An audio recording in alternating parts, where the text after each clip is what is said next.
G'day there guys, it's Connie here again from Marquee Industries, coming at you with some more stories from Reddit. A few people have asked me why I'm sunburned, and it's because I see the light of the sun, unlike Marky and Jack for whatever reason.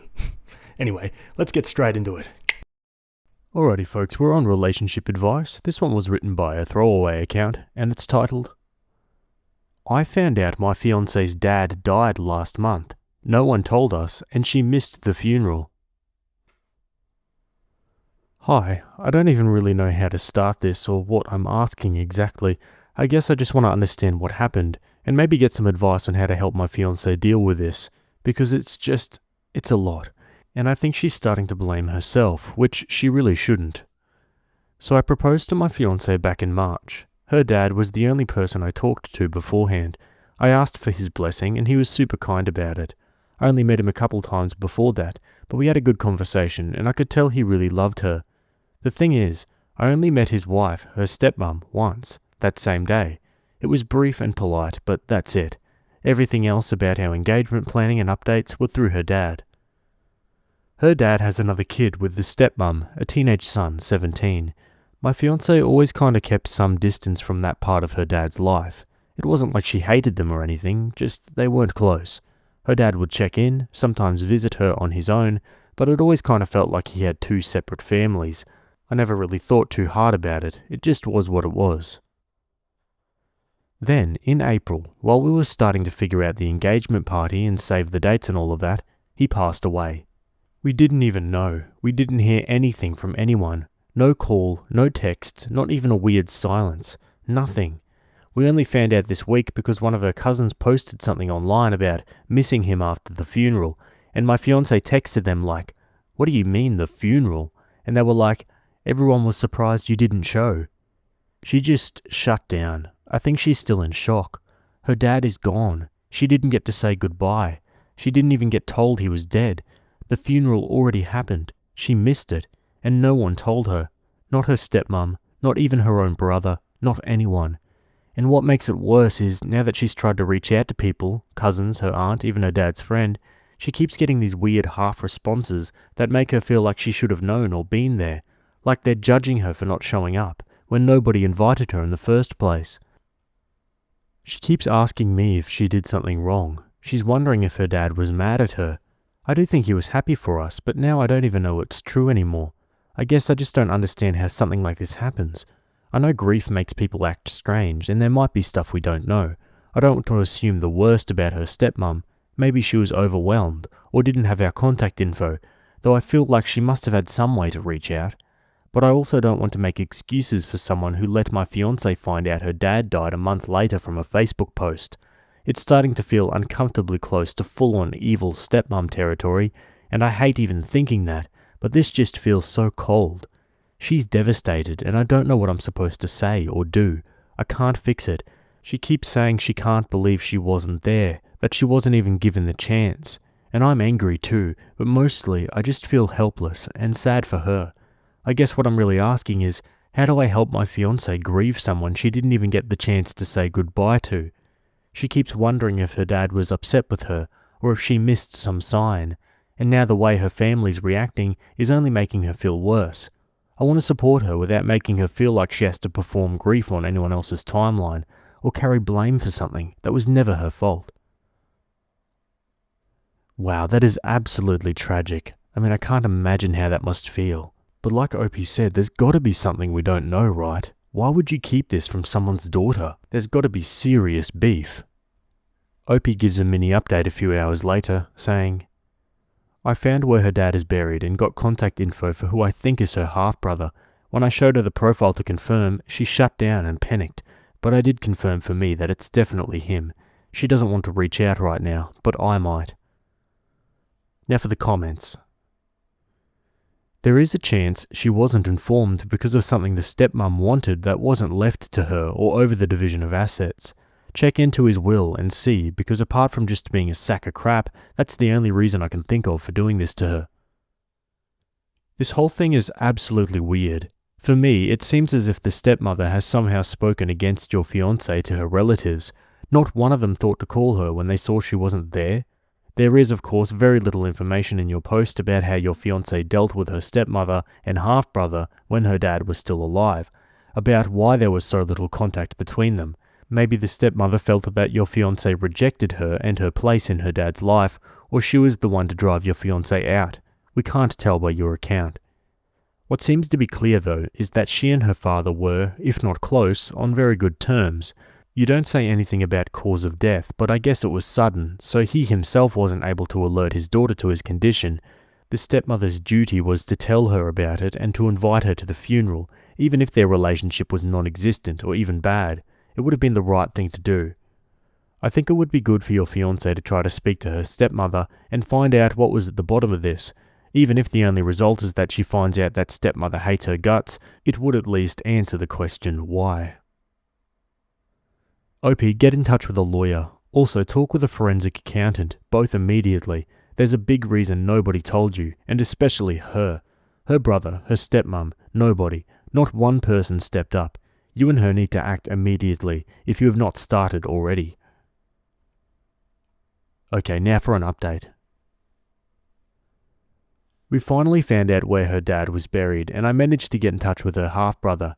When I showed her who I thought it was, she panicked and did not want anything to do with it. She still does not know I went ahead and talked to him. To be honest, I expected lies or deflection, but what I got was more frustrating. He was not defensive, just cryptic. He said he knows exactly why her side of the family cut her off, and that she knows too. He would not tell me what it was, and just kept saying I should ask her, because I would not believe him anyway. Then he added, sarcastically, that if she's even capable of telling me the truth, I would already know. He did say he had tried calling and texting her after their dad passed, but she has him blocked on everything. He also said he tried to make sure she was included, but she made it clear a long time ago that she wanted nothing to do with him. He knows she's always hated him for just existing. He ended the conversation by saying he was calling her bluff, that she does not really want anything to do with her dad's side of the family. He even asked, did she ever say she was inviting any of them to the wedding? That part stung a little. I will not pretend to know the full story, but I'm starting to feel like this is not a case of one person being awful. It feels more like years of silence and resentment that turned into something cruel. We did get some clarity on the legal side. There probably will not be a fight with the stepmom. The brother told me everything that is needed. We are working with a lawyer, but it will take time. The executor has up to 2 years before probate has to start. Even then, anything she may be entitled to would be split evenly with him, and only applies to accounts that were solely in her father's name. We're not expecting anything substantial, but she deserves to know she was not forgotten. Since real closure is out of reach, we are creating our own. Someone suggested planting a memorial tree. We loved that idea. We're currently looking for a good starter tree, and she's going to write her father a letter to bury under it. It's not a solution, but it is something real and peaceful she can hold on to. There probably will not be another update. I'm realizing that trying to untangle her family's damage might only hurt our relationship. If I want a healthy marriage, I need to protect her peace more than I need to win a fight that was lost a long time ago. Yeah, probably wise, and I think that just confirms the fact that we don't know everything here. Something's telling me that perhaps the fiancé is not totally innocent in this story. One comment says, "Look, it's pretty telling that nobody told your fiancé about his death. She has aunts, uncles, cousins, right? Are they all blocked too, or is there actually a good reason why they didn't contact your fiancé? I suspect you won't have a peaceful marriage when she has been so secretive, and it's pretty obvious that the rest of the family is not on her side." It sounds like there is her story, their story, and the truth. I don't think you know the truth. I think your fiancé has been selective over what she has told you. That whole shutdown and panicking when you found the half-brother's profile tells me there's more to this than she told you. I would want the entire truth before you commit to marriage. Make sure you know who she is, and that there are no masks in place. If there is no will, then his wife is actually entitled to everything he owns. If there is a will, then she would only inherit what is specified, unless she contests the will, his state of mind, or can prove that he was manipulated, etc. Expensive. Chances are she will lose.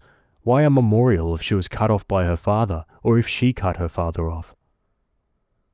Obi comments, "Yeah, it sounds dramatic because it is, but from what I can tell, she was the one who went no contact, not them. The brother's words felt carefully chosen, almost like he wanted to stir things up without actually saying anything.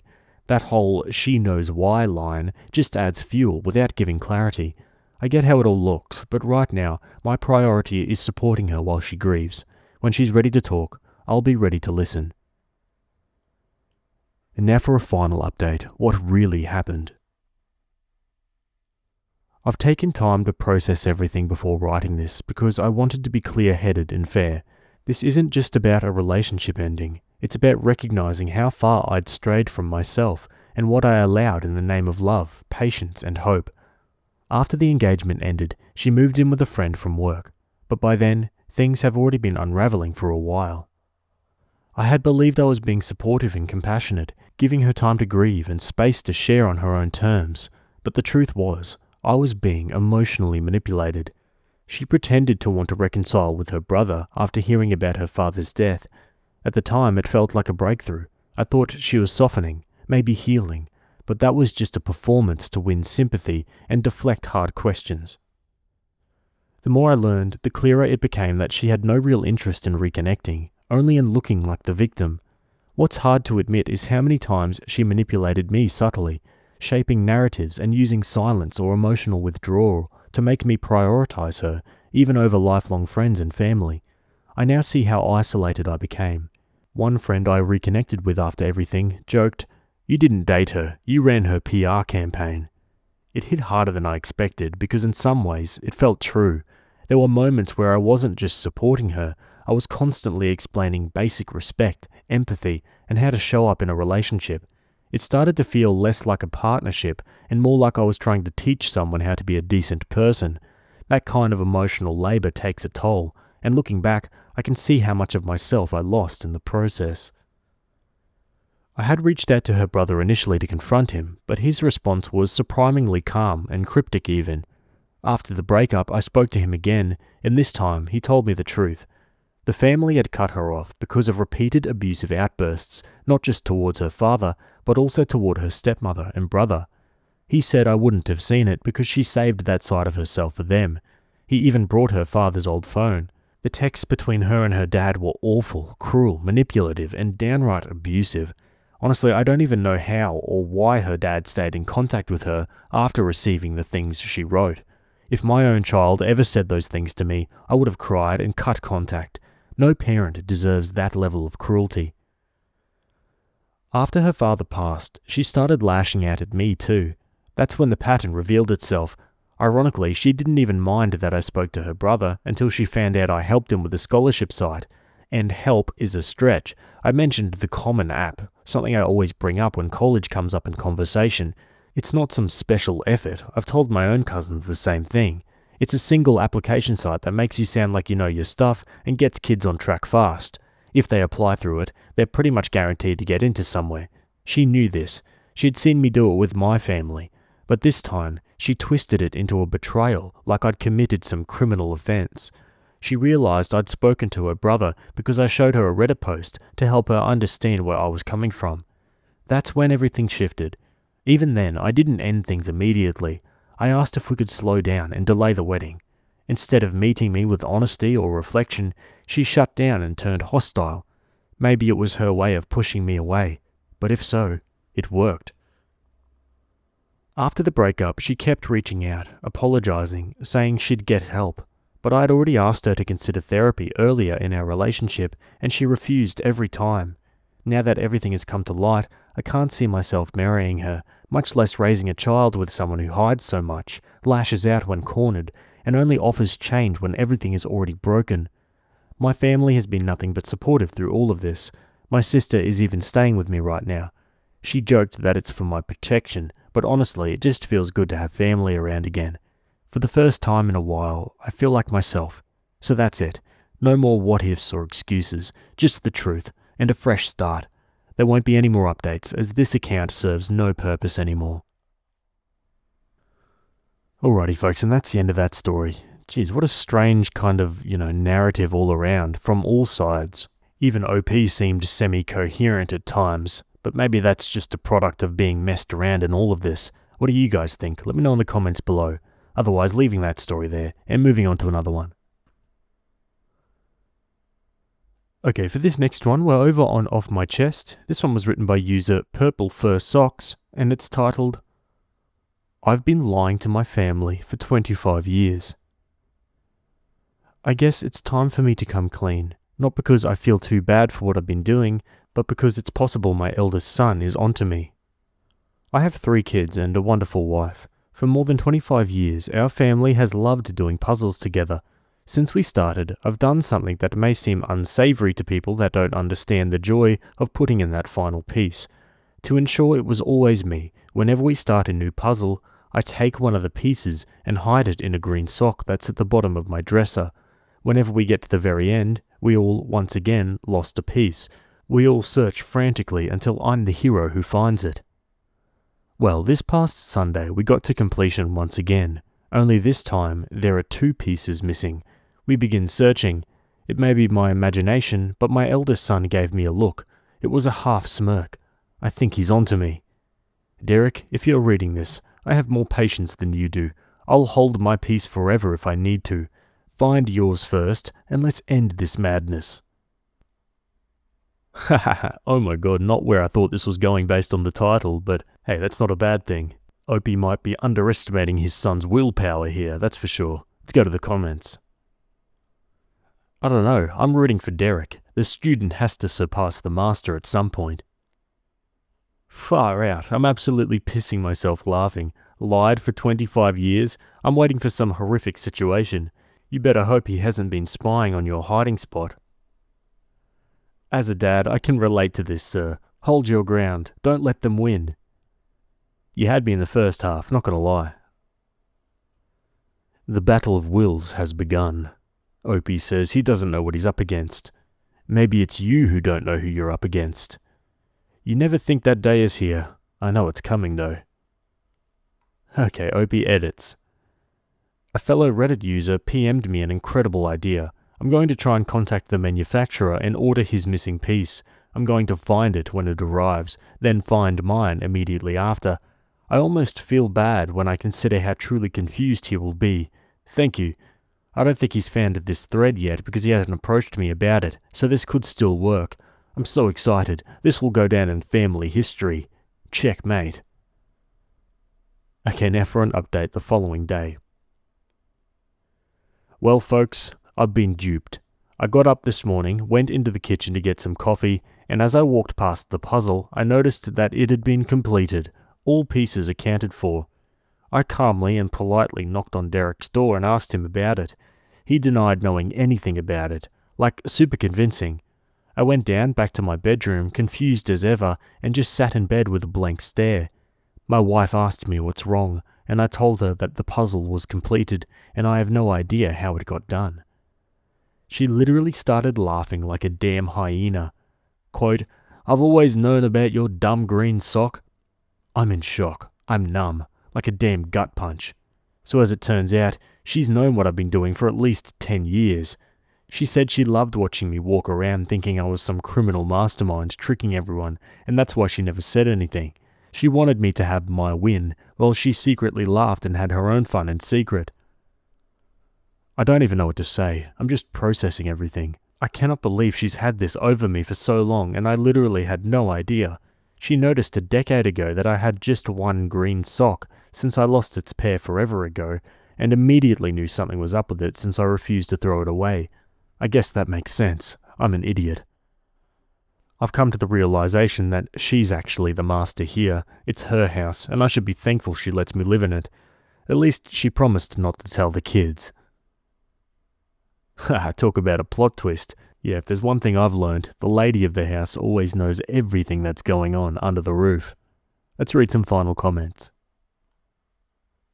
Hiding anything in an article of clothing versus a mother of 3? You don't survive 3 children without being on top of the Armageddon that is washing day. There are 0 mysteries in that dresser, lol, or any dresser for that matter. You know when a kid does something silly like hiding the broccoli so they don't have to eat it, and when you find it hiding in the clothes hamper, the kid is shocked that you saw through their master scheme. Opie is giving guileless preschooler energy.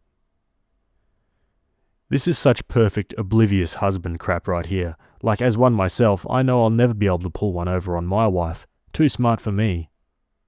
Having been a wife for almost 19 years, together 25, I know my husband better than he knows himself, or me for that matter, but to be fair, he does have a traumatic brain injury, so he's at least got an excuse.